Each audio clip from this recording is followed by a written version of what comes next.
Vice President Kamala Harris inched ahead of former President Donald Trump by the narrowest of margins in both polling guru Nate Silver and 538's final presidential forecast shortly after midnight on Tuesday, although both projections showed the race for the White House remained a statistical tie on Election Day as both candidates' poll numbers in key swing states remained deadlocked. Silver released his final forecast after running 80,000 simulations of the race based on polling data and found that Harris had a 50.015% chance of winning compared to Trump's 49.985%, effectively a tie after a minor comeback of sorts by the Democrat who was down 44% to 55% at the start of November.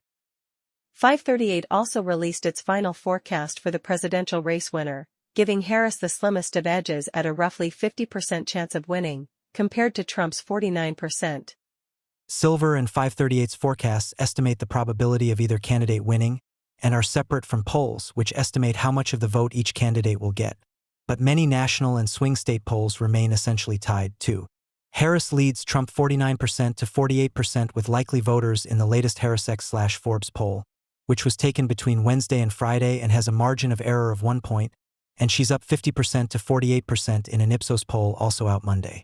The vice president has a larger 4-point lead, 51% to 47%, in both a new PBS News/NPR/Marist survey and a 50,000-person poll by the Cooperative Election Study taken throughout the first 25 days of October.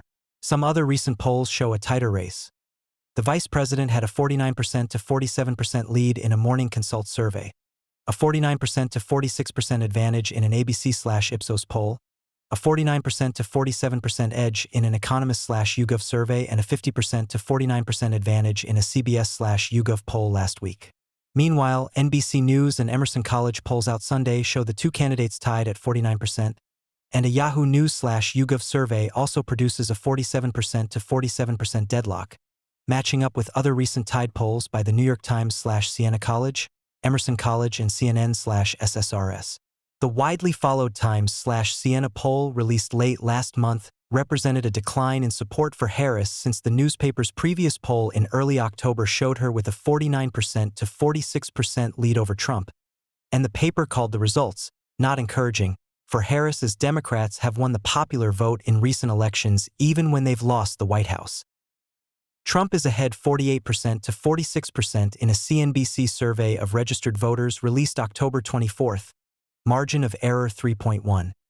And he leads 47% to 45% in a Wall Street Journal registered voter poll out October 23rd, margin of error 2.5. A shift in Trump's favor since August, when Harris led 47% to 45% in a Journal survey.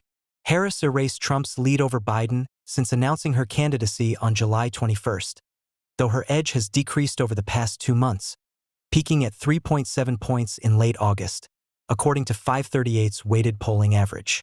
And there is a lot of speculation on how they're wrong this year and who that may benefit.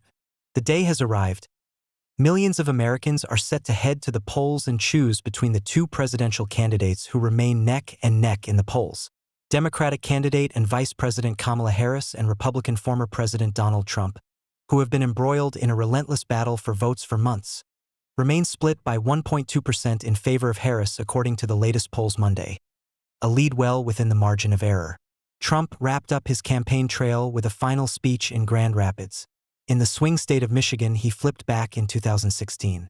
Meanwhile, Harris concluded by pledging to get to work